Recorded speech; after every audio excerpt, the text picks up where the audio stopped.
بەناوی خوای بەخشندەی میهرەبان سڵاوتان لێبێ بینەرانی عزیزی پەیامی ڕۆژ خۆشحاڵم کە خوای گەورە جارێکی تر تەمەنی پێبەخشین و لەگەڵ هاوکارم کاک ریاز گەیشتینەوە بە خزمەتی ئەوەی عزیز و خۆشەویست. هیوادارم کا بڕگە و بابەتەکانی ئەم ڕۆژمان بەرنامەی پەیامی ڕۆژی ئەم ڕۆژمان جێگەی سوود و ڕەزامەندی هەموو لایەک بێت. بەناوی خوای بەخشندەی میهرەبان سڵاوی خواتان لێبێ خۆشەویستانمان لە بەرنامەی پەیامی ڕۆژ لە هەرکوێگەن جوانترین سڵاوی خوای گەورەتان لێبێ. بەرنامەی ئەمڕۆی پەیامی ڕۆژ لە سێ تەوەری سەرەکی پێگاتووە. تەوەری یەکەمیان بریتە لە کۆچ و وانەکانی ڕوبەڕووبوونەوە و قبوڵ نەکردنی ستەمکاری کە دوێنێ یەکی ساڵی 1441 کۆچە بە پیت و بە بەرەکەتەکەی پێغەمبەری خوا بوو صلی الله علیه وسلم لە شاری مەککەوە بۆ شاری مەدینە. تەوەری دووەمی بەرنامەکەمان باز لەوە دەکەین کە پەرلەمان لەکوێی ژیانی خەڵکدایە، پەرلەمان تا چەند دەتوانێت دەستەبەری ژیانی خەڵک بکە و مافەکانیان دەستەبەر بکە. تەوەری سێمی بەرنامەکەمان قسەکردنە لەسەر ئەو تەوەرێکی تەکنەلۆجیە کە ئایا گۆگڵ چۆن زمانی کوردی ناسی و چۆن زمانی کوردیشی کردە یەکێک لە زمانە فەرمی و پێگەێنەرەکانی خۆی لەگەڵ کۆمەڵێ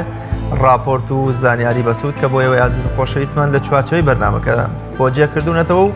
وەگەمیشە دەچینە لای پێشبینی کەشوهەوای شار و شارۆچکەکانی کوردستان.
نرخی دراوەکان و بڕگەیەکی جێگیرە لە هەموو بەرنامەکانی پەیامی ڕۆژدا پێشکەشیەوەی عزیز و خۆشەویستی دەکەین. پێکەوە دەچینە لای نرخی دراوەکان با بزانین ئەمڕۆ چه گۆڕانکاریەک بەسەر نرخی دراوەکان داهاتووە.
بڕگەی یادەوەری پێگاتووە لە کۆی ئەو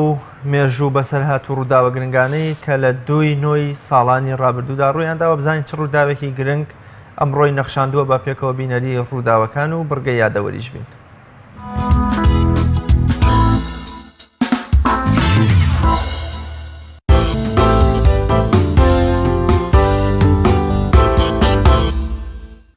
یەکینووی ساڵی 1970 کۆچی دوایی پێشەوای مسلمانان و فەرمودەزان پێشەوە ئەبوو عەبدوڵڵای کوڕی محەممەدی کوڕی ئیسماعیل ناسرە و بە ئیمامی بوخاری.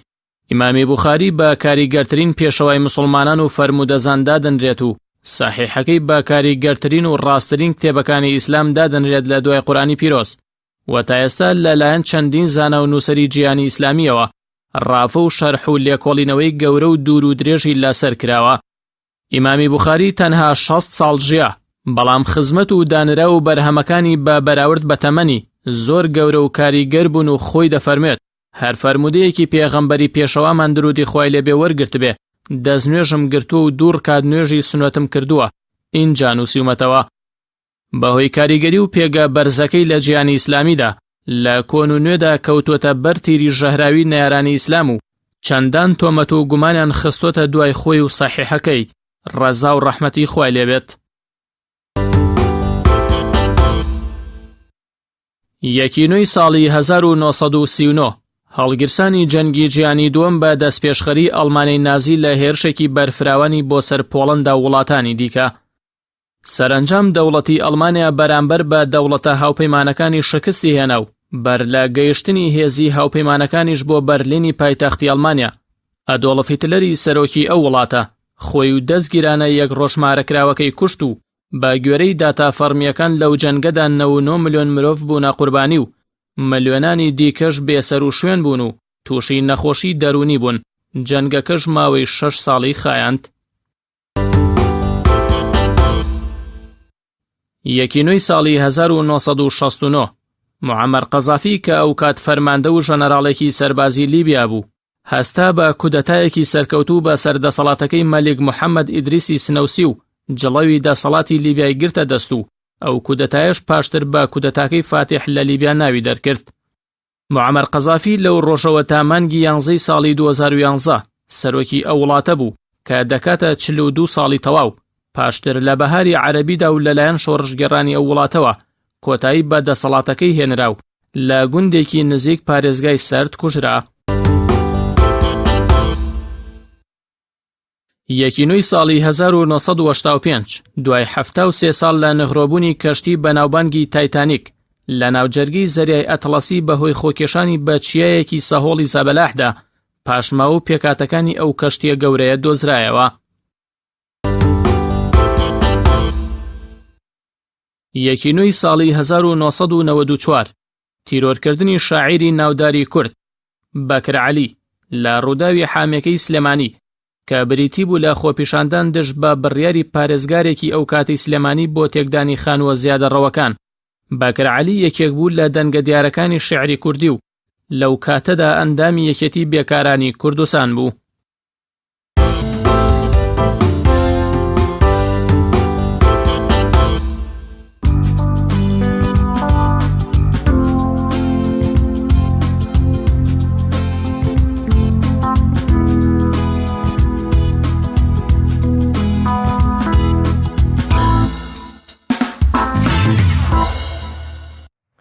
لەو ڕۆژەوە لە ماڵی یەرقەمی کوڕی یەرقەمەوە ئاینی پیرۆزی ئیسلام بانگوازی ئاشکرای بۆ کرا ئیدی موسڵمانان و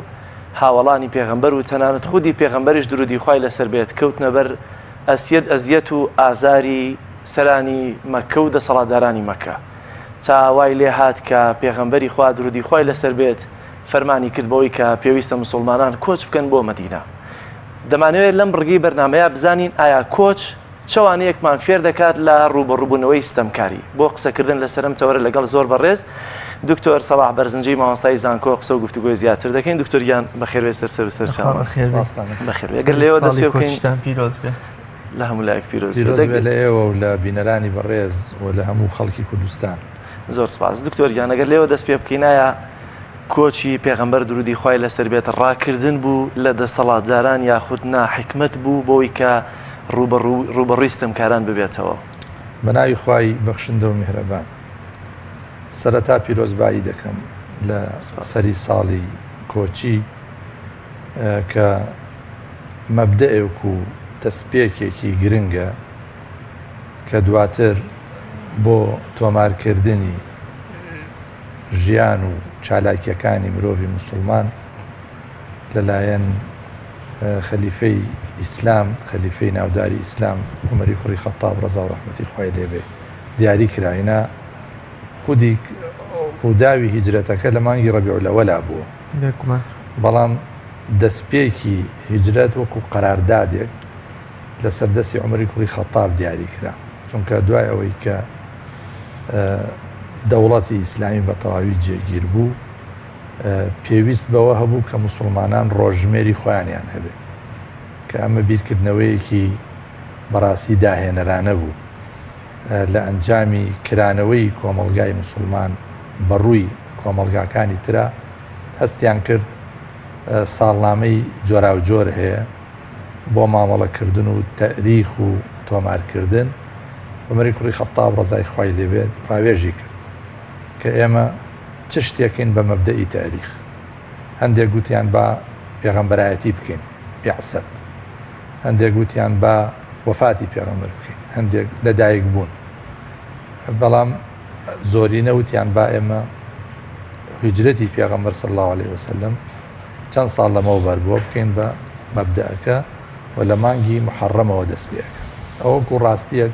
معلوماتێک حەزەکەم بینەران بیزانن ساڵی میلادیش بە هەمان شێوە بووە ینی کە ئەوترێ ئێستا 2019 زاینیە معنەوە نییە کە حەزەتی عیسا سەلامی خوای لەسەر بێ 2019 ساڵ لەمەوە پێش لەدایک بووە 4 ساڵی پێش زاین حەزەتی عیسا لەدایک بووە بەڵام دوایی زانە مەسیحیەکان هاتن ئیتیفاقیان کرد کە لە 4 ساڵیەوە بڕیار بدەن بیکەن بە مەبدەئی تاریخ ئەمە وەکو معلوماتێک ئەمجا دێنە سەر پرسیارەکەی جەنابەت کە هیجرەت ڕاکردن بوو لە دەسەڵات یا واجبێکی قۆناغەکە بوو قۆناغەکە ئەوەی دەخواست لە ڕاستیدا هیجرەتکردن و کۆچکردن لە پێناوی بیر و باوەڕ و مەبدە و بەرنامەی خوا نەریتی پێغەمبەران بوو هەر لە سەرەتاوە لە سەرەتاوە ئیبراهیمی خەلیل سەلامی خوای لەسەر بێ بە دوای پەیامەکەیەوە لە پێناوی پەیامەکەیە کە پەیامی تەوحید و یەک خواناسی و یەک خواپەرستی لە زێدی خۆی هیجرەت دەکات ئەچێتە شوێنە جۆرا و جۆرەکان ینی لە شوێنێک ئارام ناگرێت لە ڕاستی پێغەمبەران زۆربەی زۆریان ئەو نەریتیان هەبوو هەڵگری بیر و باوەڕ بوون هەڵگری باری سنگینی ئەمانەتی ئیلاهی بوون بۆ ئەوەی بیگەێنن بە شوێنە بەڵام بۆ ئەم هیجرەتە ئەکەن بۆی بیگەێنن بەو شوێنەی کە پێویستە لەبەرەوەی هەموو بانگەوازێک هەموو داوەت و بەرنمەیەکی فکری و سیاسی پێویستی بە ژینگەیەکی لەبار هەیە پێویستی بە هەڵگرانێکی لەبار هەیە پێویستی بە هەڵگرانێکی خۆڕاگر و لە خۆبردوو هەیە وەکو زەمن گرنگە بە نیسبەت بانگەوازەوە شوێن و ژینگەش بە هەمان شێوە گرنگە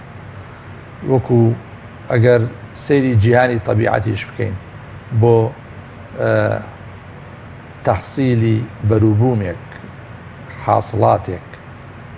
هەم زەمانەکە پێویستە هەم زەویەکە و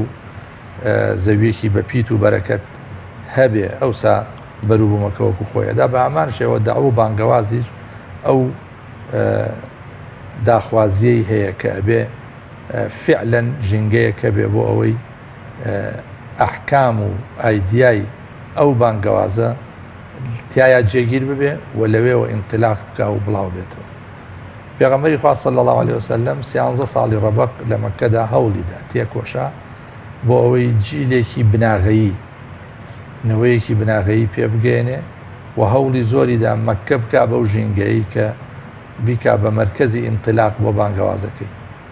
بەڵام دیارە طبیعەتی قوڕەیش طبیعەتی بتپەرستانی قوڕەیش و ئەروەها ئەو وەزعی کە ئەو خەڵکی ئەو سەردەمی تیاژا ئەو جاهیلیەتە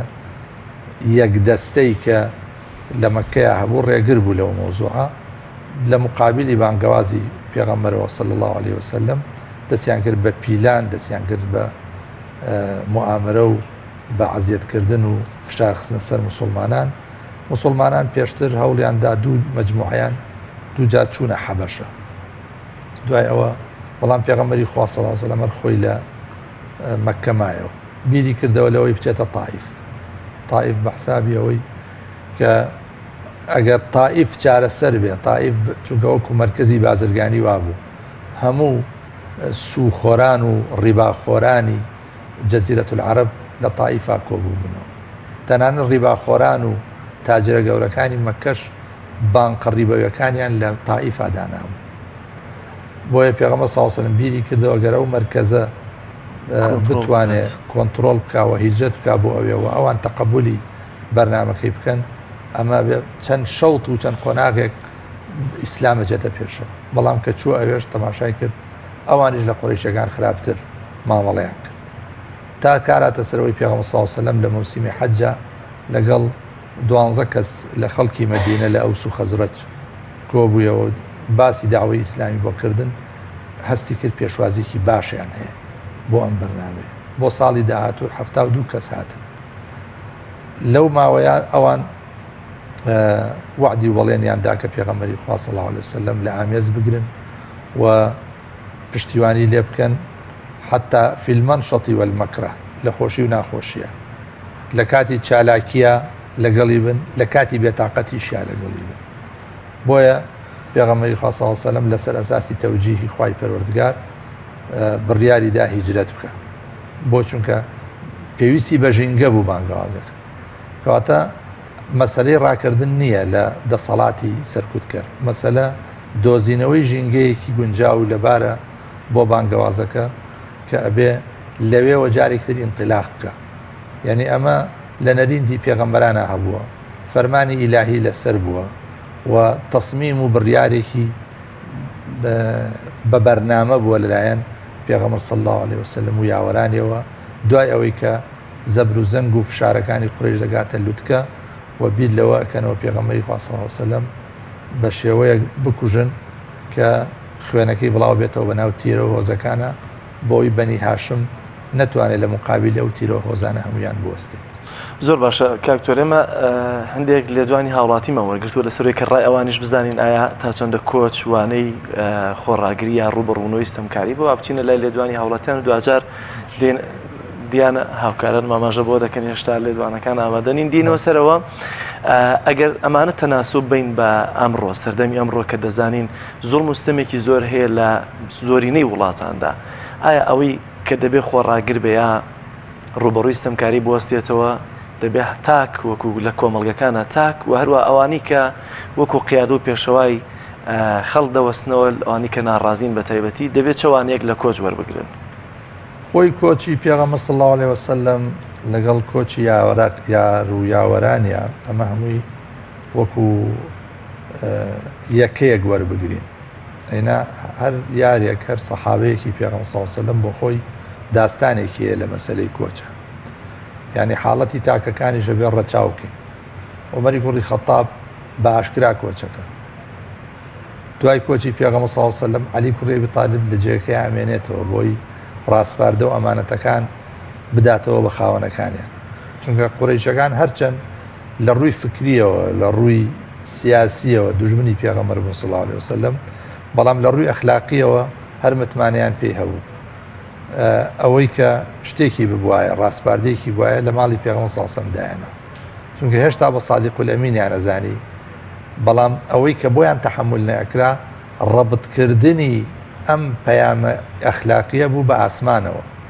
یعنی مەسەلەی ئاسمانە کە خەڵک لێ ئەترسێ مەسەلەی ڕەبطدانی زەوی بە ئاسمانەوە مەسەلەی ڕەبطدانی ڕۆحی مرۆڤ بە جیهانی غەیبەوە بە جیهانی مەلەکوت و بە جیهانی لاهوتەوە ئەمە جێی مەترسی و جێی نیگەرانی ناحەزانی ئیسلامە بۆیە تەماشاکەین حاڵەتەکان ئەبێ تەفکیکێک بکەین لە بینیانە پێغەمبەر صلی الله علیه و سلم بۆ خۆی هیجرەتەکە لەبەرەوەی ئەوێ ژینگەیەک بدۆزێتەوە بۆ داوەت و بانگەوازەکەی و ئەو ژینگە لەبارەی لە مەدینە بینیەوە لە پشتگیری خەڵکەکەیە نەکەم و خەڵکەکەشی چونکە لە مەدینە لەو سەردەمەیە پێش هیجرەت جوولەکەش هەبوو بتپەرست هەبوو زۆریشی هەرێشتا ئیمانی نەهێنابوو بەڵام نخبەیەکی هەڵبژاردەی ئەهلی عەقڵ و خیرەت و نخبەیەک کە متمانەیان پێ ئەکرێ بۆی هەڵگری باری ئەمانەتەکە بن ئەوانە ئامادە بوون پێش خۆی پێغەمبەر صلی الله علیه و سلم مصعب کوڕی عومەیری نار وەکو یەکەمین سەفیری فکر بۆ ناو خەڵکی مەدینە ئەویش ماوەی ساڵێک لە ناویان نبوو فێری ئیسلام و ئەساسیاتەکەی یەکردن فێری قورئان و پەیام و چەمکەکانی دەکردن اینجا کە دێتە سەر ئەوەی کە قوڕیشەکان بیر لەوەکەنەوە ئەگەر ئابە و شێوەیە بڕوە مووقعیەتی ئەوان چونکە قوڕیش مووقعێکی ممتازی دەستکەوتە بوو دوای حادیسەی فیل دوای ئەوەی کە ئەبرەها نەیتوانی کەعبە بڕوخێنێەوە بەو شکستەوە گەڕایەوە بە وەکو قیسەی ئەصحاب الفیل باسیەکە ئەمە مووقعەتێکی وایان بۆ دروست بوو کە لە ناو خەڵک عەرەبە هەیبەتیان هەبێ چونکە ئەیان و ئێمە خزمەتگوزاری ماڵەکەی ئیبراهیمین کە کار هاتە سەرەوەی کە قوڕیشەکان بیریان لەوە کردەوە ئەسڵی کانون و کوانووی ئەم بانگەوازە لە ناوبەرن ئەو کاتە پێغەمبەر صلی الله علیه و سلم بڕیاری هیجرەتەدا خۆی و ئەبوو بەکری سیدیق ڕەضا و ڕەحمەتی خوای لێبێ بەرەو مەدینە بڕۆن بەڵام حاڵەتەکانی تر بۆیە کە تەماشا دەکەی بەراوردی یەک بە یەکی سەحابەکان کە یەکەی بە ئێستای خەڵکیشەوە یعنی ئێستا هیوایە تەحملی ئەوە ئەکا یاوەکو مووقعیەت و پایەیەکی وای هەیە دوژمنانی ئیسلام ناتوان زەربەی لێبن یا مباشرەتەن ناتوان زەربەی لێبن مەنەعی هەیە خەڵکی هەیە کە دیفاعی لێکن یا مەسەلەن خەڵکێکەیە ڕەنگە هەر نەتوانێت هیجرەتەکەش بکە بە پەنامەکی دینەکەی خۆیە پارێزێ ئەمە حاڵاتێکە دووبارە بێتەوە لە هەموو قۆناغەکانە جا بۆیە من پێم وایە ئەبێ دیراسی کۆچ بکرێ وەکو کۆ و دیراسی حاڵەتە فەردیەکانیش بکرێ بۆی بتوان حکمی شەرعی گونجاو بۆ کۆی خەڵکو بۆ یەکەیەکەی ئەندامەکانیش دەستشان زۆر باشە کاکتۆر دەچینە لای لێدوانی هاوڵاتیان دیاناوکاران ماماشە بۆکن کە ئێستا ئامادەیە بینەرانی عزیز دەچینە لای لێدوانی چەند هاوڵاتیەک لەسەرەوەی کە ئایا ئەوان ڕاو بۆ چوونیان لەسەرەوە چۆنەکە کۆچ چەوانەیەکی تایە بۆ ڕوبەڕووبوونەوە بەرامبەر بە ستەمکاری با پێکەوە بینێری و لێدوانانە بین.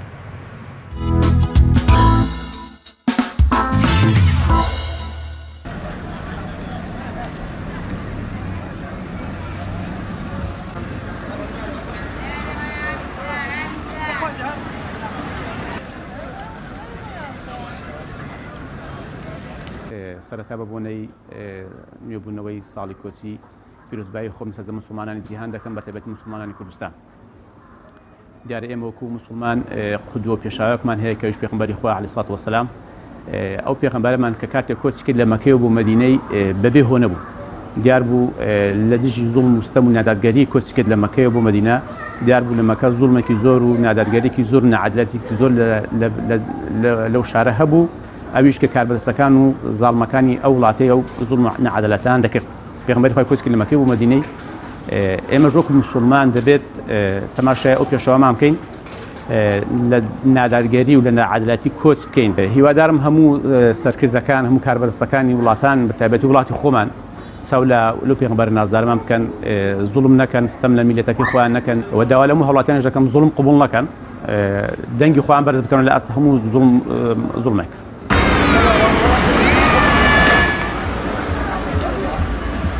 هەڵبەتە سەری ساڵی کۆچی پێغەمبەر صلی الله علیه و سلم پڕوانەیە بەڕاستی پڕ لە پند و عیبرەتە و ئەومان فێر دەکا پێش هەموو شتێک کە ئێمە بە تەبای بژین بە برایەتی بژین هەوو کە پێغەمبەر صلی الله علیه و سلم کە کۆچی کرد بۆ مەدینە کە ئەو دانیشتوانی مەدینە پیشوازەکی زۆر گەرمیان لە پێغەمبەر صلی الله علیه و سلم هەواڵەکانیان کرد و ئەو زار دەستی هاریکاریان بۆ درێژ کرد و ئەو زار بێزگە لەوانەش با بڵێ بەرنامەی دەوڵەت بوونیان دامەزران کە بەرنمەیەک بوو کە هەو بوو دوای کە چوونەوە بوو مەکە پێغەمبەر صلی الله علیه و سلم هەو بوو کە فەتحی مەکە کرا هەر دوا بە دوای ئەواندا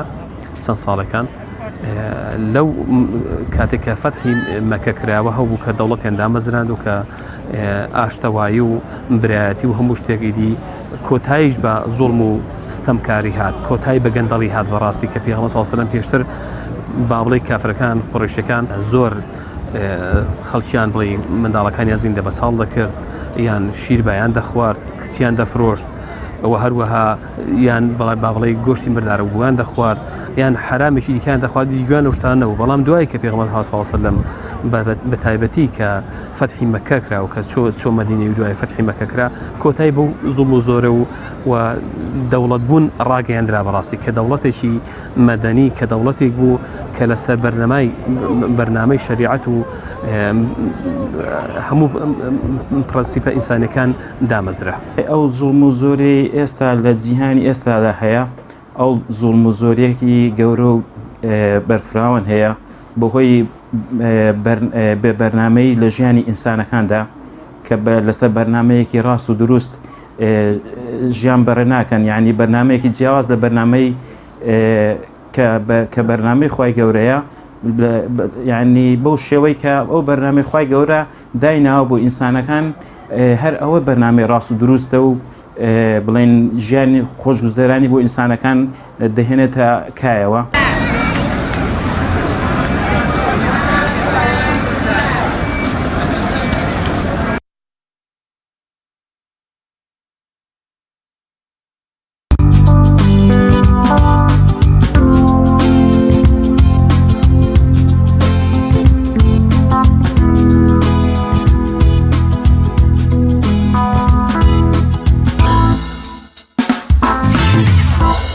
سڵاوتان لەبێ دکتۆر پێغەمبەری خوا صلی الله علیه وسلم لە کۆمەڵگەیەکی پڕ لە دڕک و بێیاسا و جەنگەڵاسای مەککەوە دەچێتە نێو مەدینە و خێرا یەکێ لە ئیشە سەرەکی و بنچینەکانی داڕشتن و نووسنی دەستورێکە کە دەستورەکەش لە 62 بەندا وەکۆڵێ خەڵک لە ستەم و ستەمکاریە پارێزێ ماف بۆ مێمافکانە گەڕێتەوە بە جۆرە جۆرەکان هەمووان بەشدارەکە. گرنگی ئەم دەستورە لە ژێرپێخستنی ستەم و سەر و ژێرکردن یا بۆ کۆڵێ سەر و خواردکردنی خەڵکات چی بوو ینی بە جۆرە لە جۆرەکان پێغەمبەری خوا صلی الله علیه و سلم چۆن ماف بە موسڵمانەدا ماف بە جوولەکە ماف بە موشریک و بە دووڕوەکانی ژەدا. طبعا ئەم دەستور ئێمە بە زمانی تازە پێڵین دەستور بەڵام لە سەردەمی پێغەمبەر صلی الله علیه و سلم خۆی پێی وتراوە صەحیفە صەحیفەة المەدینە یا وەثیقەة المەدینە. یەکێ لە دەلالەتە سەرنجڕاکێشەکانی هیجرەتی پێغەمبەر صلی الله علیه و سلم ئەوەیە کە ناوی شارەکەش ئەگۆڕێ ینی پێشەوەی هیجرەت بکە مەدینە ناوی یەثریب بوو بەڵام کە ئەچێت ئەبێ بە مەدینە.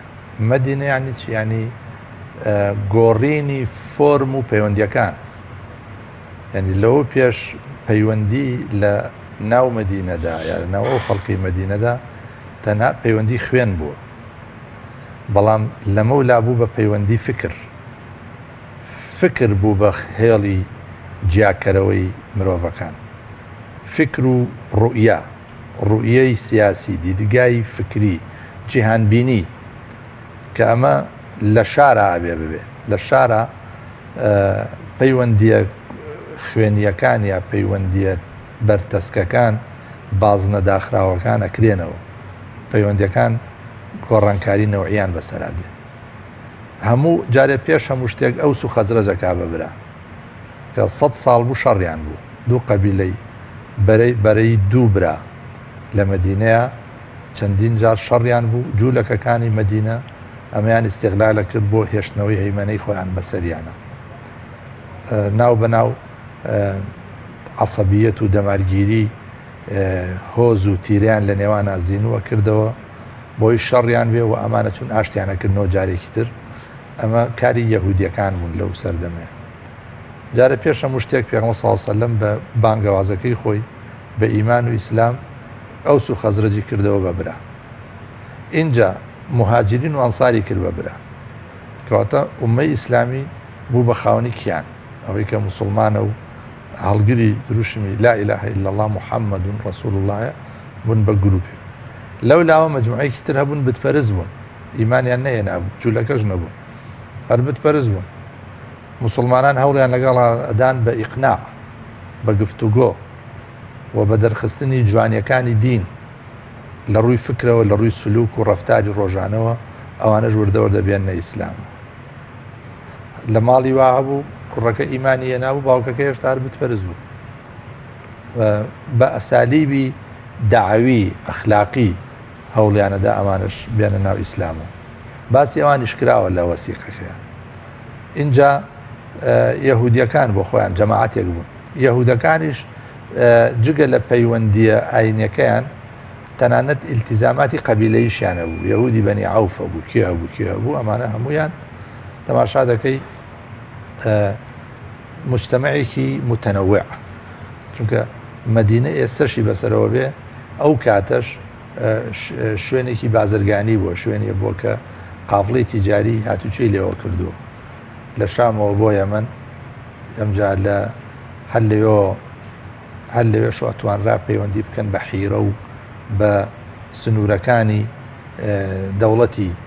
ساسانی و ئەمان دەکەوێتە سەر و بەشی ڕێگەی ئەبرێشەمەی کە ناو دەبێت تقریباً ینی ئەتوانین ئەوە بەزێمە ئێستا پێویستمان بە شەواهیدی تاریخی هەیە بۆ سەلماندنی و مۆزوع.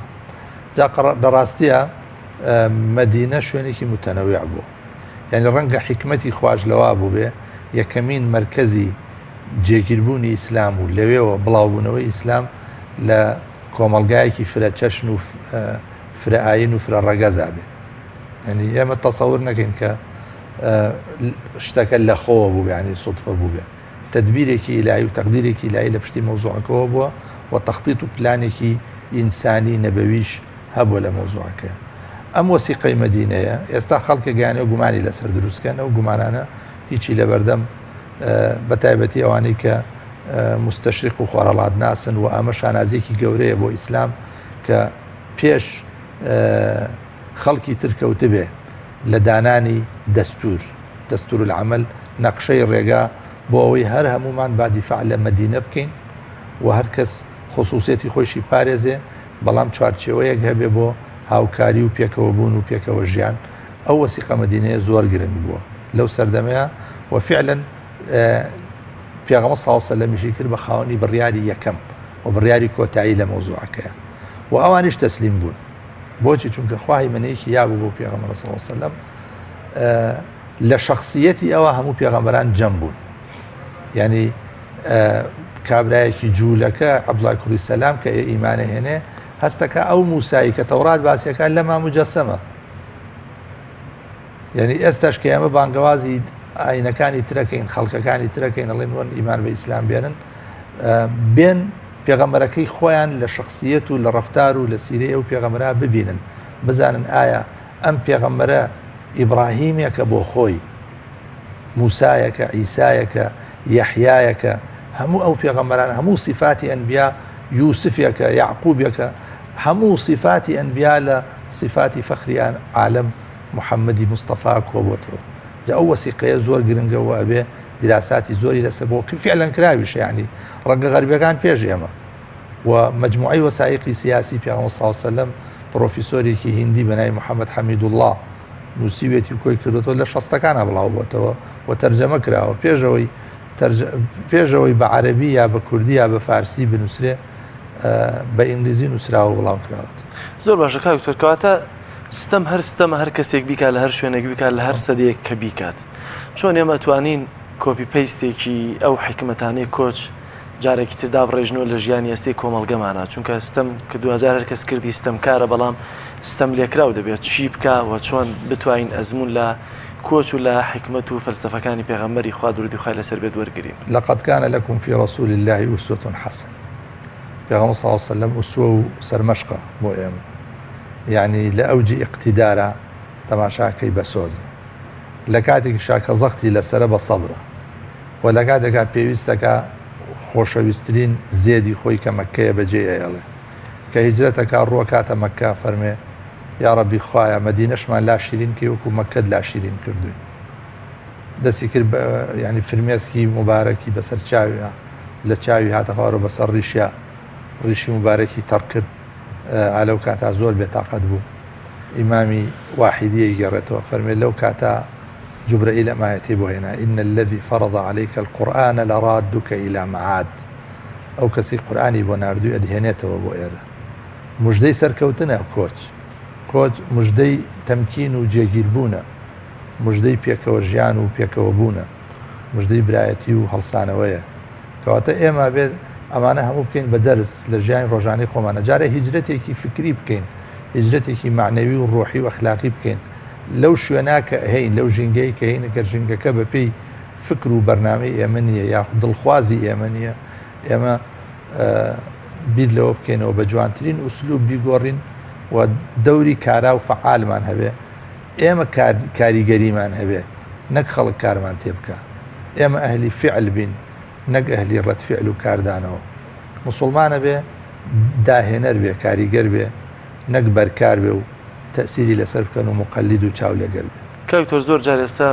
تاکەکان هەرێکە و لای خۆمانەوە کە ستەم دەبینین ناڕازین و بۆڵەبۆڵ و پرتۆبۆڵەمان دێت ئایا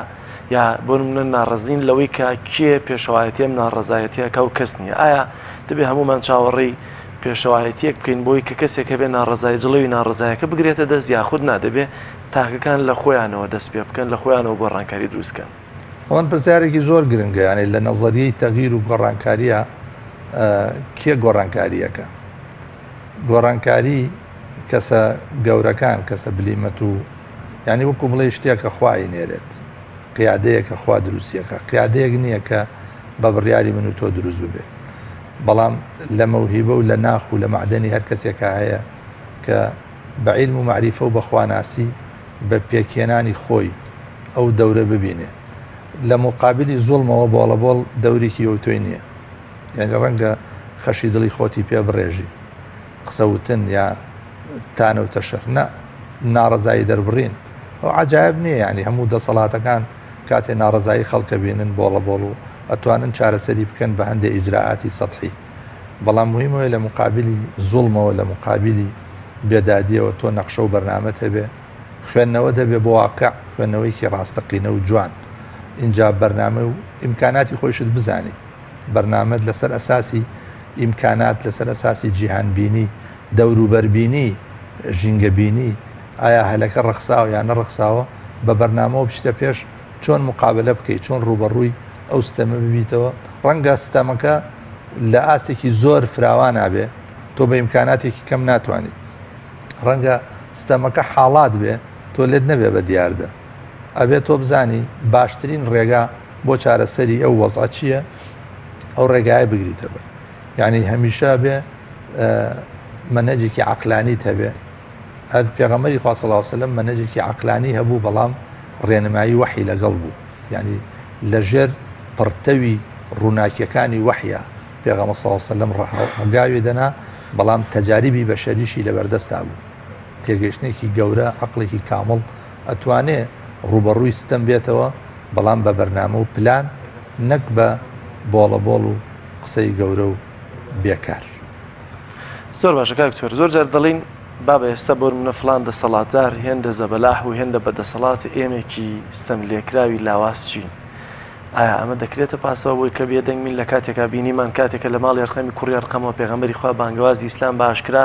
دەری دەکات چەند کەسێک دەبن چەند گەنجێک و هاوڵێک دەبن بەڵام زۆرینەی هێشتا لای سەرانی دەسەڵاتداری مەکە دەبن ئێمە بێ تێگەیشتێکی ترمانە بێ بۆ قووەت و دەسەڵاتی مادی نییە بەتەنیا دەسەڵاتی جبە و چەک و هێز و سوپا و ئەو شتانە نییە ئەوانە ڕواڵەتی مەوزوعەکەن دەسەڵاتێکی زۆر گەورە زۆر بە ئیمکانات دەگەر خاوەنی قەزیە نەبێ ڕۆژ بە ڕۆژ زەعیفە بێ و لاوازە بێ قەزی گەورە ئینسانی زەعیف بە ڕواڵەتیش ئەگەر خاوەنی قەزی گەورە بێ بەهێزە مسلمان ئەگەر هەڵگری پەیام بێ و خاوەنی قەزیە بێ و جوان لە موقع و لە ڕۆڵ و لە ئەرکی سەرشانی تێبگا هەر بەو تێگەیشتنە بەهێزە بێت یعنی قووەتێکی معنەوی وای بۆ دروستە بێ کە باکی لە هیچ شتێک نەبێ بەڵام ئەمە نابێ بیبا بەرەو خۆکوژی و بەرەو ئینتیحار ئەبێ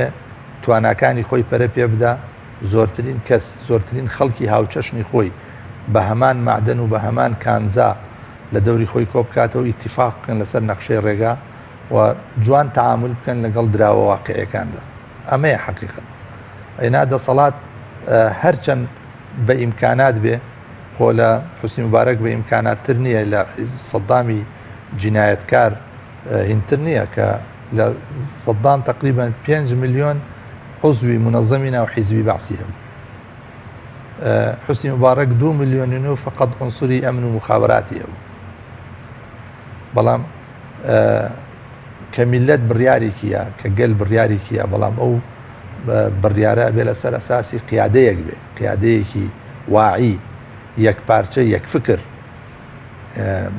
لە پرۆسی گۆڕانکاریە ئەمانە بەهێزن هێزی پێدا هێزەدا بەو قیادەیە و بەو ڕێبەرایەتیە ئێمە لە کوردستانی خۆمانە یا بڵێن لە عێراقا لەو منتەقەی کەتیاژین ئەبێ خوێندنەوەی ڕاستەقینە و واقعیمان هەبێ بۆ هینەکە بۆ وەزعەکە بزانین خەلەلەکە لەکوێیە کێشەکە لەکوێیە ئایا کێشەیەکی ڕیشەییە نەخۆشیێکی کوشندەیە یا فعلەن حاڵەتێکی عابرە و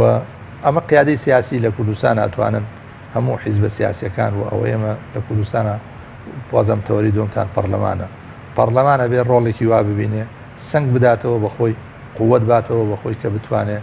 فعلەن ئەو مەرجعیەتەوێ و لەگەڵ هێزە سیاسیەکانە ومێدێک ببەخشنەوە بە خەڵک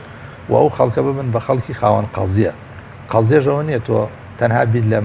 مەفاهیمە مادیەکان کەیتەوە ژیانمان گوزەرانمان ئەمانە شتێکی سەرەتایین بەڵام لە هەمووی مهمترەوەیە کەرامەتی ئینسان مەحفوظ بێ و ئینسان ئازاد بێ و ئینسان سربەست بێ و ئینسان بۆ خوا سوڵحاو بێ و لەگەڵ خوای پەروەردگارە پەیوەندیەکی وا بەتین و تۆکمەی هەبێ کە فعلەن بتوانێت سەبری هەبێ و بتوانێت لە بەرامبەر ئیغراءات و ئارەزووەکانەوە زۆر باشە خۆی ڕابگرێت. زۆر سپاس بۆ بەڕێز دکتۆر سەباح بەرزنجی کەمیوانی تەوەریەکەمی بەرنامەکەمان مووی زۆر سپاس بۆ وتەوە پێفە جوانەکان. ئازان و خۆشەویستانم لە چەمچەماڵ پەیامنێرمان جەلال جەباری راپۆرتێکی لەسەر گەلەری شێوەکاری لە چەمچەماڵ بۆ ئامادەکردنی با پێکەوە بینەری ئەو گەلەریە بیمزانین چه ڕاهێنانێ بە فێرخوازەکانی دەکات.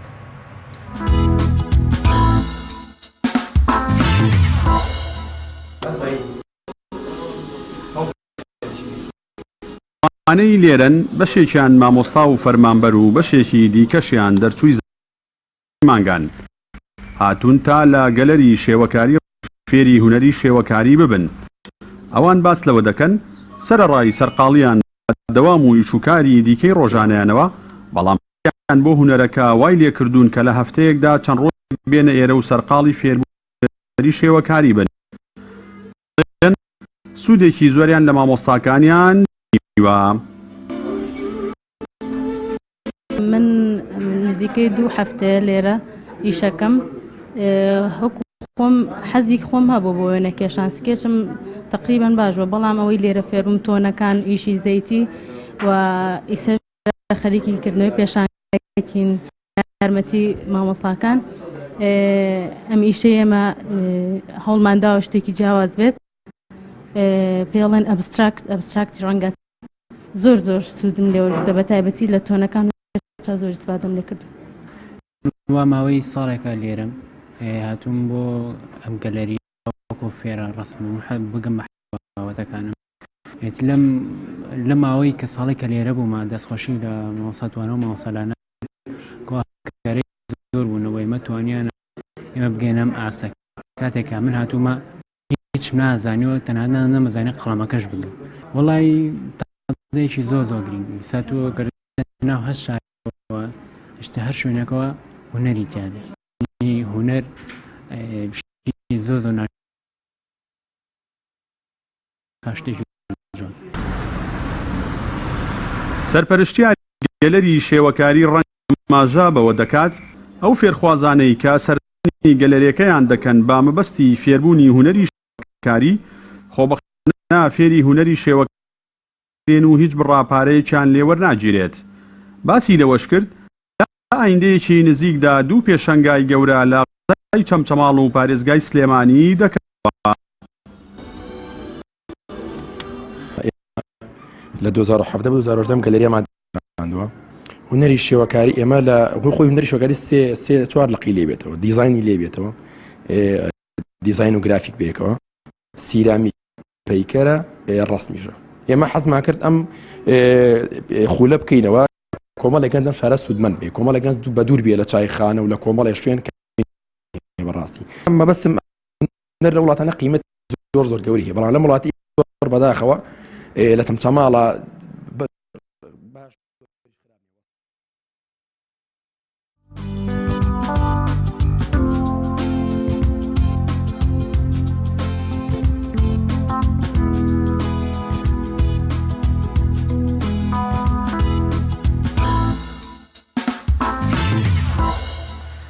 بەڵێ خۆشەویستان بەهۆی کۆبوونەوەیەکی پێشوەختە لە نێو فراکسیۆنی کۆمەڵی ئیسلامی تەوەری دووەمی بەرنامەکەمان ئامادە نەبوو کە قەرار بوو ئەو تەوەرەیە بێت کە پەرلەمان لەکوێ ژیانی خەڵکدایە یا پەرلەمان تا چەند دەستەبەر و ئاراستەکە و داڕێژەری ژیانی خەڵکە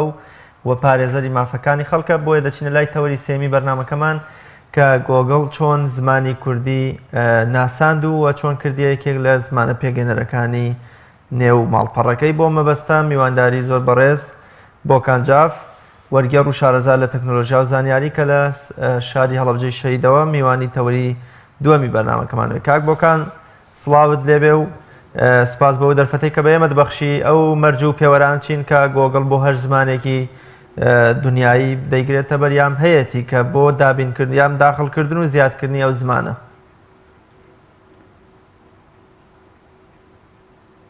بەڵێ سەرەتا سڵاو بۆ ئێوەش سەرەتا کۆمپانیای گۆگڵ کە بیوێت کۆمپانیای گۆگڵ کە بیوێت زمانێک لە لیستی زمانەکان یان یاخود بڵێن لە کۆمەڵگەی گۆگڵ تەزبیتی بکە یاخود جێگیری بکە پێویستە ئەو زمانە خاوەنی دەبێت زمانێک بێکات ئەو زمانە لە ناو کۆمەڵگەیەکی زۆرە بەکار بهێنرێت و خاوەنی ڕێنووسی خۆی بێ و زیاد لە چەندین ملیۆن خەڵک بەکاری بێنێت و لەگەڵەوەشتا پێویستە ئەو زمانە کە داندێت خاوەنی کیبۆردی تایبەتی خۆی بێت کە بۆی لە داهاتووە هاونیشتمانیان بەکاری بهێنن. زۆر باشە کاک بۆکان لە ئێستاە گوگڵ تا چە ئەندازە زمانی کوردی دەناسێ هەم لە وەرگێڕی زمانەکاندا و هەم لە ناو کیبۆرداوە دیارە جەنابەت هەوڵ و کۆشتێکی باشت کردووە بە تایبەتی بۆی کە کوردی زمانی کوردی لە کیبۆردی گوگڵدا هەبێ ئەم هەوڵ و کۆشانەی تۆ لەکەیەوە دەستی پێکردووە ئێستا نەتیجەکەی بەکوێ گەشتووە؟ بەڵێ سەرەتا وە گاشتکرای ساڵی 2006 کۆمپانیای گۆگڵ بەرنامێکی دانا بە ناوی بەرنامەی وەرگێڕی گۆگڵ یاخۆ بڵێن گۆگڵ ترانسلیت ئەم بەرنامەیە تەنها زمانی کوردی تەنها زمانی عەرەبی زمانی ئینگلیزی تیا بوو بەڵام خۆشبەختانە لە ئێستاە 103 زمانی هەموو جیهانی تێدایە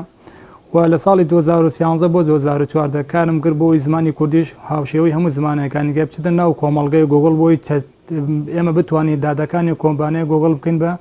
زمانی کوردی ئەوە بوو لە ساڵی 2015 لە ساڵی 2014 زمانی کوردی دانا بەڵام تەنها بە کوردی دانا خۆ دەزانیت وەگاشکرایە کە چوار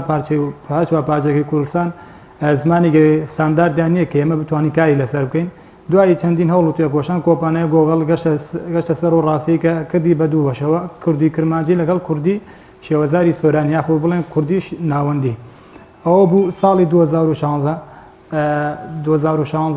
کوردی کرمانجی تەواو کرا کە بە کیبۆردی لاتینی کاریان لەسەر کوردی ئێستا بوونی هەیە لە لیستی زمانەکانی وەرگێڕی گۆگڵ بەڵام بەداخەوە شێوەزاری سۆرانی یاخۆ بڵێن کوردی ناوەندی زمانەکە داننرا لەبەرەوەی کە ئەو کاتە کیبۆردی کوردی بە تەواوەتی تەجویز نەکراوە بۆی ئیشی لەسەرگەین خۆشبەختانە ساڵی 2016 دوای هەوڵ و تێکۆشان کۆمپانیای گوگڵ کیبۆردی کوردی دانا بۆ لە جیبۆرد کە کیبۆردی تایبەتی کۆمپانیای گۆگڵە بۆ سیستەمی ئەندروید و لەو کاتەوە خۆشبەختانە کارم لەسەر دادەکانی کۆمپانیای گۆگڵ کرد کە کۆمپانیای گۆگڵ زمانی ئینگلیزی بۆ نێرێ بەڕستە و بە فرەیز و بە چەندین شێوەیەکی کە لە بوارەکانی پزیشکی و مێژووی و کیمیا فیزیا و هەموو بوارەکانی تۆ دەبێت بیانکەی بە کوردی خۆشبەختانە لەو کاتەوە هەتا و پێسە کار لەسەر دادەکانی کۆمپانیای گۆگڵەکەم و لە هەمان کاتیشە کارم لەسەر کیبۆردی کوردی کردو بۆی لە هەموو شوێنەکانی کە جێگیر بکرێ وەک کۆمەڵگەی گوگڵ و کیبۆردی کوردی ئۆنلاین لە کۆمەڵگەی گۆڵ و هەروەها لەو کاتەوە تاو کوێزان نزیکی 100,000 وەرگێڕانم لەو کۆمەڵگەیە کردووە بۆی زمانی کوردی زۆر باشە پێ دەبێەوە کاک بۆکان خۆشبەختانە ساڵی 2019 لەلایەن تیمی پەرەپێدەری بەڵێ گرنگی زیادکردنی زمانی کوردی لە گۆگڵدا بۆ هاونیشتیمانیان و کورد زمانانی کوردستان و نیشتەجێبوانی ئەوروپا وڵاتانی دیکە لە چیدایەواتە ئەم زیادکردنە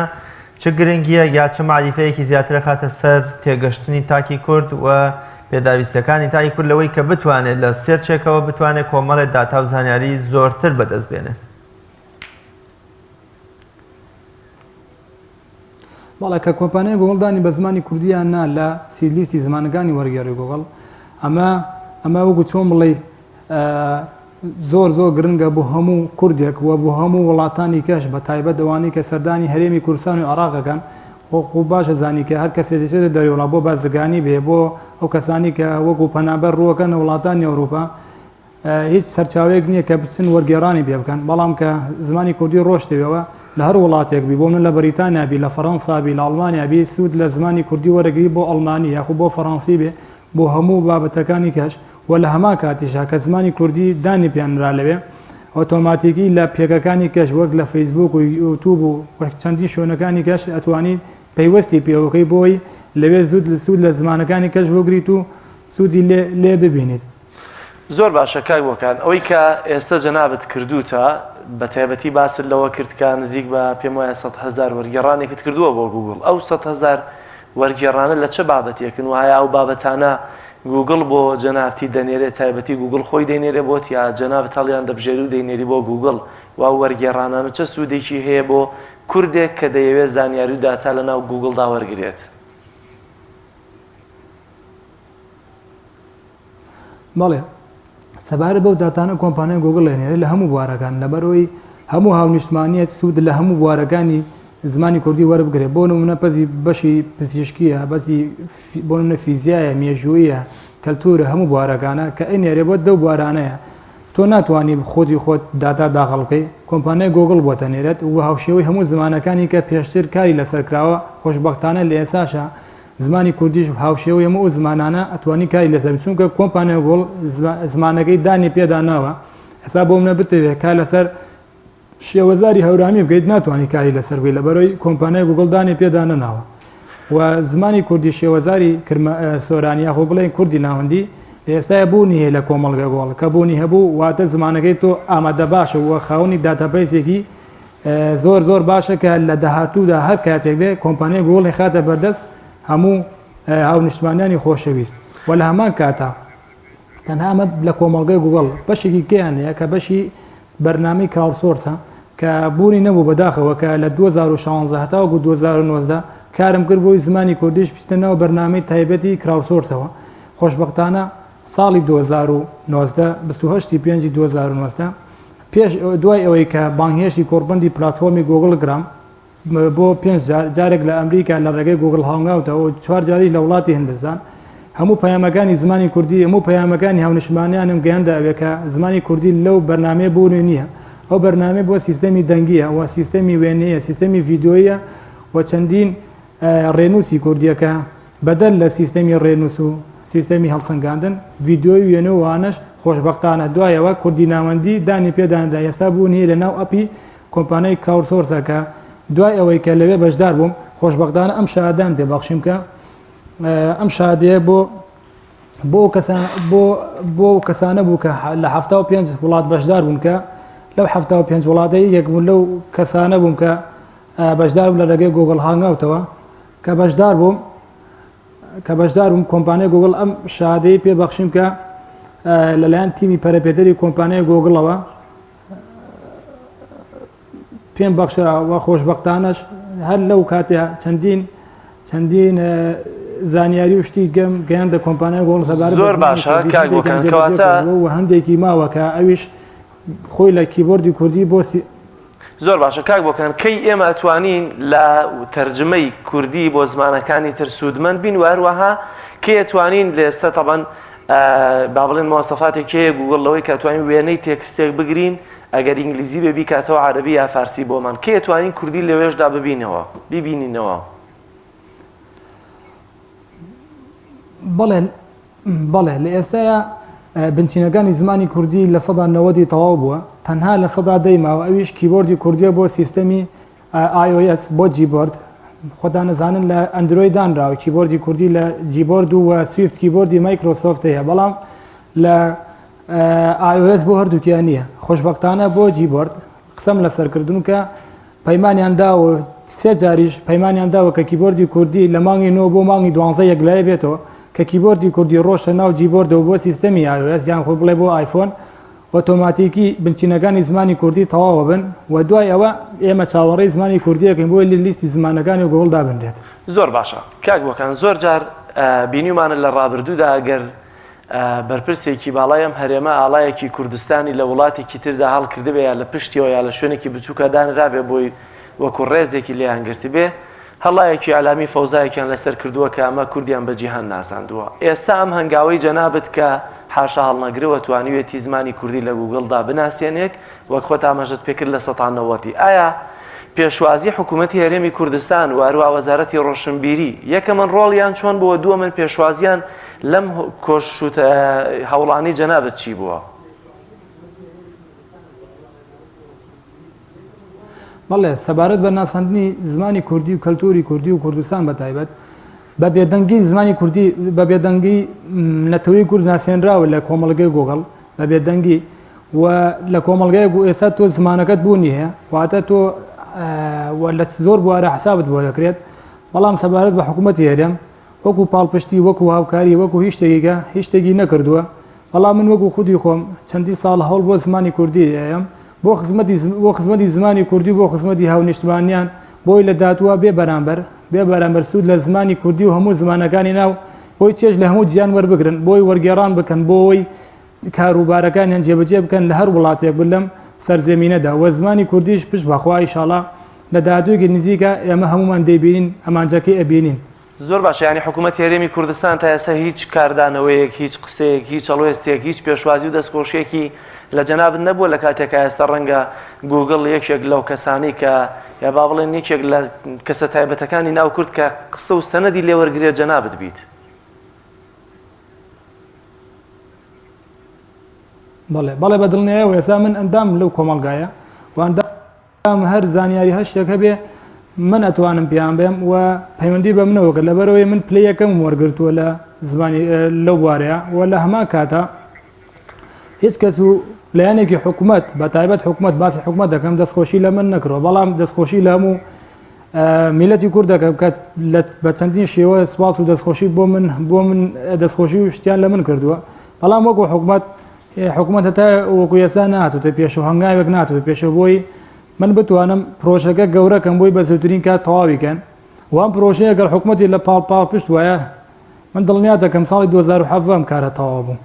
زۆر باشە کاک بۆکان دواییم قسەی جەنابەت لەسەر ئەم هەنگاوانی کە هەم خۆت ناوەوە هەمەوەی کە با بڵین ئاواتە لەگەڵ گوگڵ و زمانی کوردیا بیچەسپێنی چیت ماوە بیڵێی لە خزمەتای؟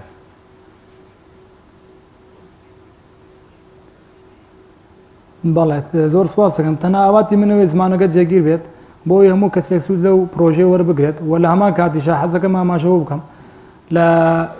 لە بواری دانانی سیستەمی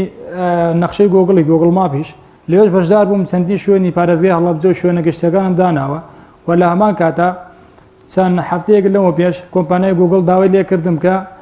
نزیکی 250,000 داتای سیستەمی وێنەی زیادکەم لێوێش کارەکەم جێبەجێ کرد و تەواو بوو و لە هەمان کاتیشا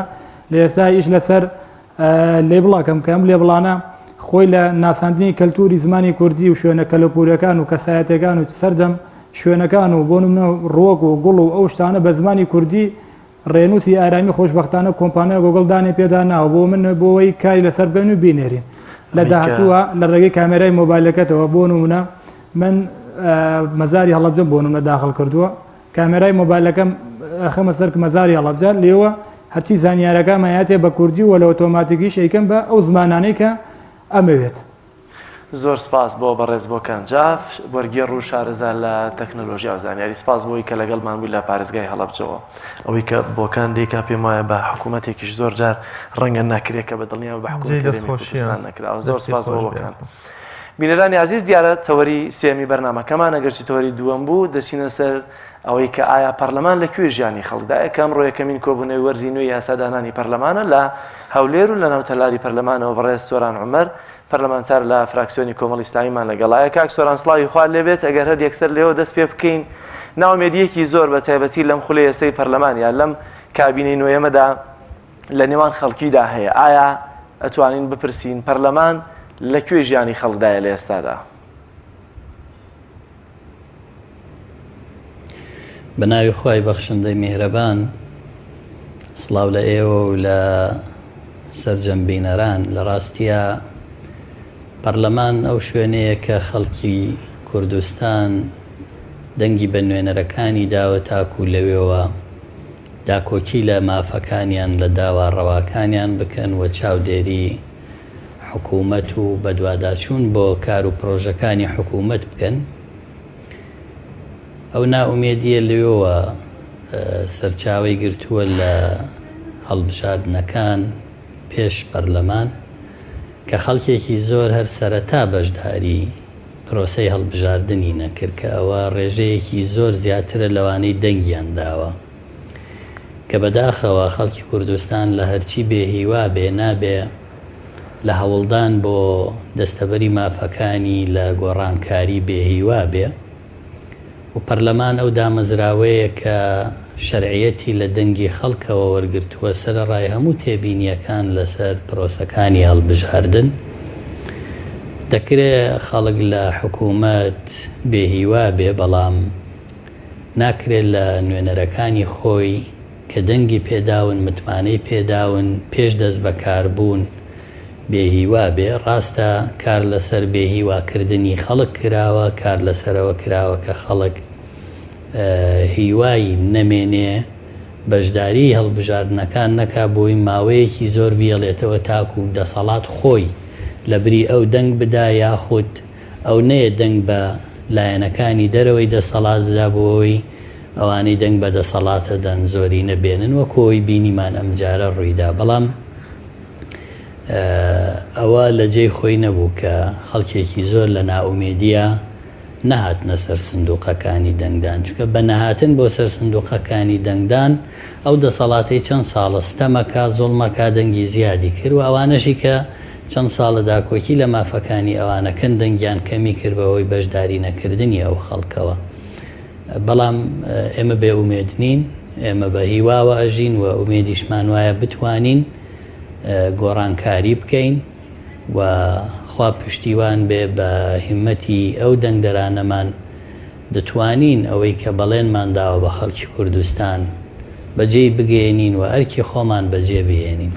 کەواتە ڕاستە ڕەنگە بەشێک لە خەڵکی ناڕازی لە سیستەمی حکومڕانیە لە دەسەڵاتی هەرێمی کوردستان ناڕازیە و بەشداری هەڵبژاردننی نەکردووە. بەڵام ئێستا وانشی کە ڕەنگە بەشداریان کردوێت دەڵێن بۆ نمونە بە تەنها کاکسۆرانێک چی دەکرێت یا بە تەنها بە فراکسیۆنێک و دوان کە کەمینەن چی دەکرێت. ئێوە چی دەڵێن بۆی کە خەڵک ناومێت نەبێەوە باوەڕی بەوە هەبێت کە پەرلەمان هێشتا لە ناو چەقی ژیانی خەڵکدایەوە کاریگەری هەیەوە دەبێ هیوایان هەبێ پێی. هەر کەسێک گلەی دەکات لەوەی کە بڵێ فراکسیۆنی کۆمەڵی ئیسلامی بە حەو ئەندام چی پێ دەکرێت دەبێ و گلەی لەوانە بکا کە ئەوەندە دەنگیان بە ئێمە داوە و ئێمە گەر دەنگی زیاترمان هەبووە کاریگەریمان زیاترە بوو. هەرچەندە من بڕوام وایە هەڵوێستەکان بە زۆرینە و کەمینە نین. تۆ ئەگەر کەمینەش بی بەڵام خاوەنی هەڵوێست و ئیرادەی خۆت بی و سوور و مکوڕبی لەسەر داواڕەواکانی خەڵک و تەسلیم نەبی بە ئەو ستەمکاری لە هەرێمی کوردستان و ئەو نادادیە هەیە دوجار هەردەگەیتە ئەوەی کە ئامانجتە میلەتانیش کە گۆڕانکاری گەورەیان کردووە و جەنگی گەورەیان کردووە بەڕاستی بە خەباتێکی زۆر و بە هەوڵ و ماندووبوونێکی زۆر گەیشتون بەوەی کە ئەمڕۆ هەیە. بۆیە لە ڕاستیان بە کەمینە و زۆرینە ڕاستە دەنگەدرێ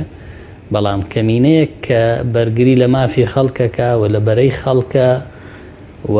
بەرگریکاری حەقە ئەوە بەهێزترە لەو زۆرینەیە کە لەسەر ستەم و نادادی و لەسەر بردن و خواردنی قوتی خەڵک حکومڕانیەکەن. بینی وشمانە بە تەجربەی مێژوو و دنیا و ژیان هەمیشە ئەوانەی ستەمیان کردووە زۆری نەبوون بەڵام سەرنجامیان لە ناوچوون و نەمان بووە و ئەوانەی کە داکۆچیان لە داد و دادگەری کردووە دژی زوڵم و ستەم بوون هەر ئەوانە براوە بوون. بۆ دەبێت خەڵکی هەرێمی کوردستان پشتی ئەوانە بەرنەدا کە داکۆچیان لێ ئەەکەن. کاکسۆران لە ئێستادا ئەگەر کاتێک دەچینە ناو خەڵکەوە یا گوێ لە شۆفێرێکی تەکسی یا لە دوکاندارێک دەگری زۆر جیاوازە لە جاران زۆر خەڵک چۆن بڵێ هەواڵی پەرلەمانی دەپرسی هەواڵی پرۆژە یاساکانی دەپرسی کێ چەند دەنگیدا ئەم پرۆژە یاسایە چەند دەنگی هێناوە بۆچی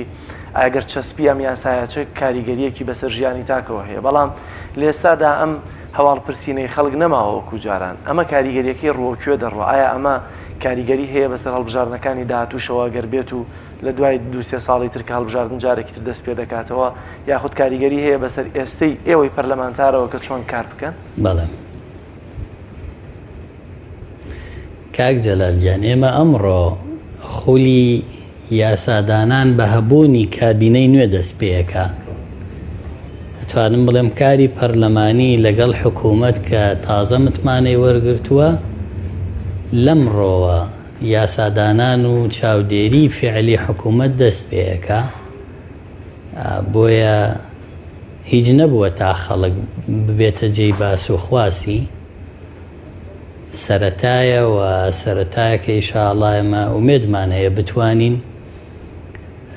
ئەوەی کە بەڵێنمان داوە بە خەڵک لە هەڵمەتەکانی هەڵبژاردن بەجێ بگەێنین و 4 ساڵی ئایندە ئەگەر خوا عومر بدا لە بەردەممانایە بۆیە ئەوە بە خەڵکی کوردستان ئەڵێم ئێمە لە ڕابردووە ناکۆکی سیاسی نێوان لایەنەکان لەسەر پرسی سەرۆکایەتی هەرێم زۆر ئاڵۆزی و زۆر گرفتی گەورەی بۆ دروست کردین بۆ هۆی پەکخستنی پەرلەمان بۆ هۆی ئەوەی کە پەرلەمان لە 5 ساڵی ڕابردووە یاسای بودجەی نەبێ کە ڕاستەوخۆ پەیوەستە بە ژیانی خەڵک پرۆژەی چاکسازی سەر نەکەوێ و پەرلەمان لە ساڵێک و 3 مانگا کار بکات ما باقی لە پەک خرا بەڵام خۆشبەختانە ئەم خولە هەموو ئەو ناکۆچیە سیاسیانەی کە کێشمەکێشمی سیاسی سەختی لەسەر بوو لەسەر کۆی دامەزراوەکان بە تایبەت سەرۆکایەتی هەرێم ئەوانەمان گوزەراند ئەوانەمان تێپەڕاند ئێستا ئەوەی ماوەتەوە ئەوەیە لەم خولا خەریکی باشکردنی ژیانی خەڵکی کوردستان بین خەریکی باشکردنی ژیانی خاوەن پێداویستی تایبەت و چین و توێژەکان بین کە زۆرترین قورسایی و زەرەرمەندیان بەرکەوتووە ئەمە لە پێشمانە و ئینشاءڵڵا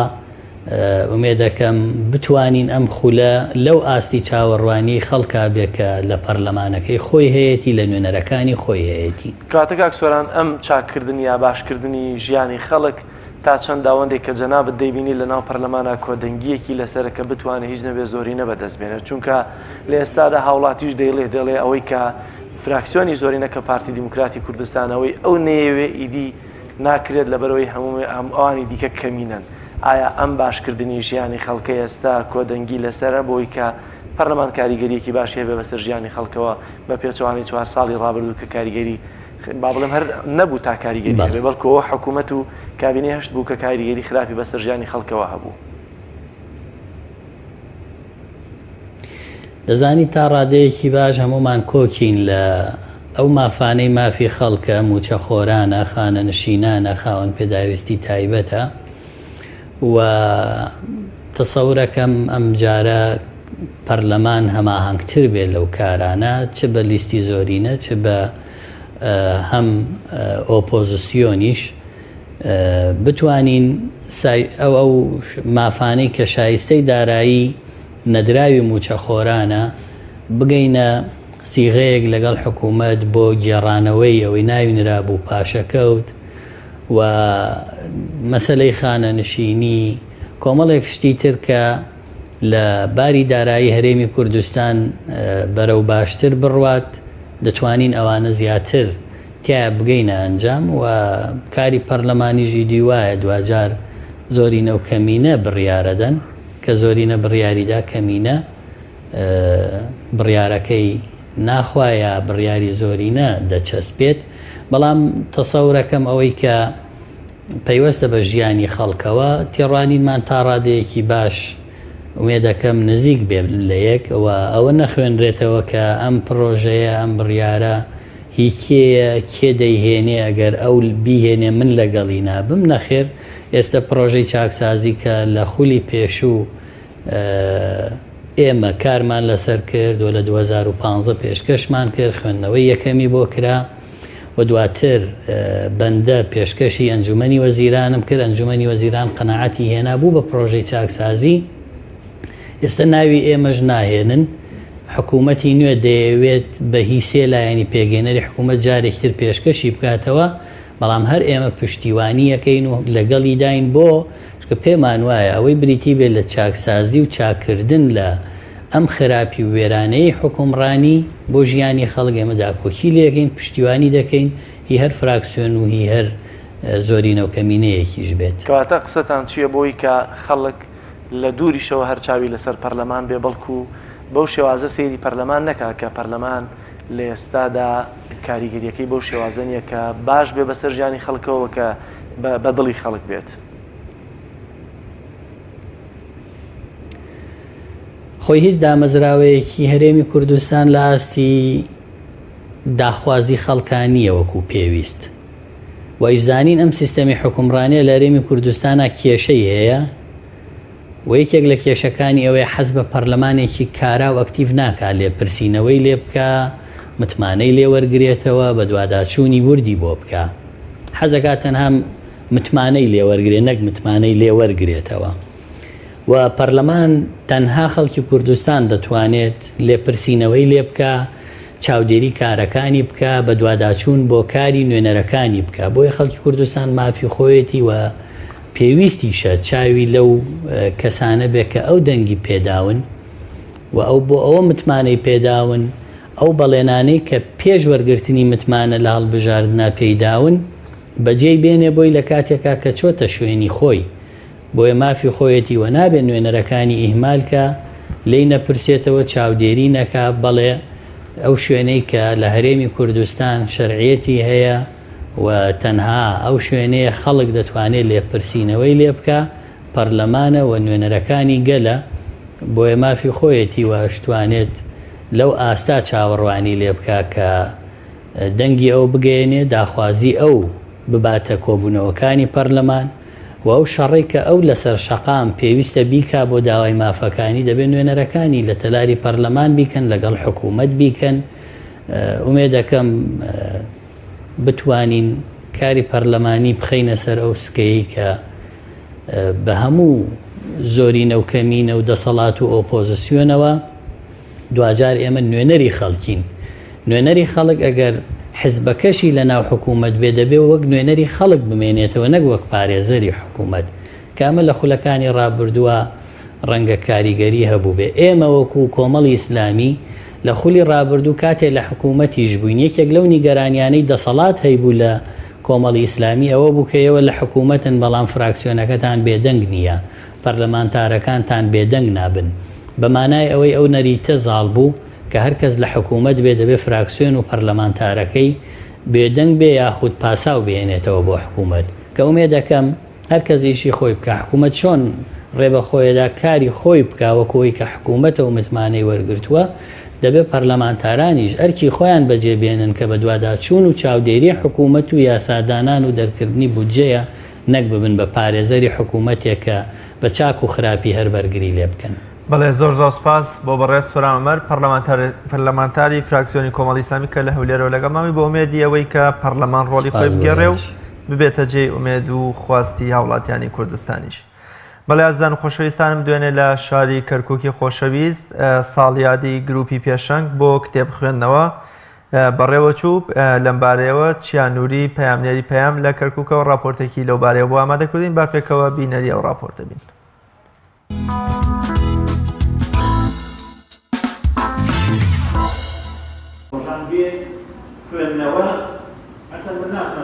ساڵیادی گروپی پێشەنگە بۆ خوێندنەوەی کتێب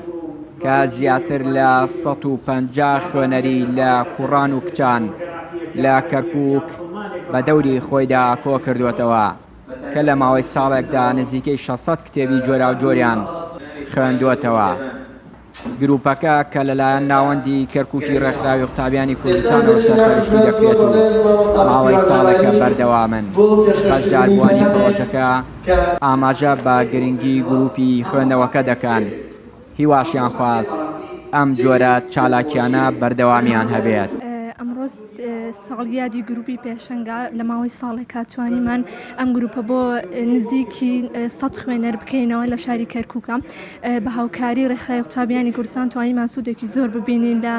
وێزگەکانی گروپی پێشەنگ بە خوێندنەوەی کتێبی جیاجیا بەشداریکردنی مامۆستا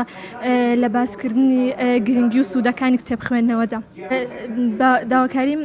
ئینشەڵا بە ئیزنی خوا و پاشان ئەم گەنجە جوانانە ئەم گروپە بەردەوامە بێ. سپاس بۆ خی گەورە کە توانامانی دادیسان لەم وێزگای کۆبینەوە.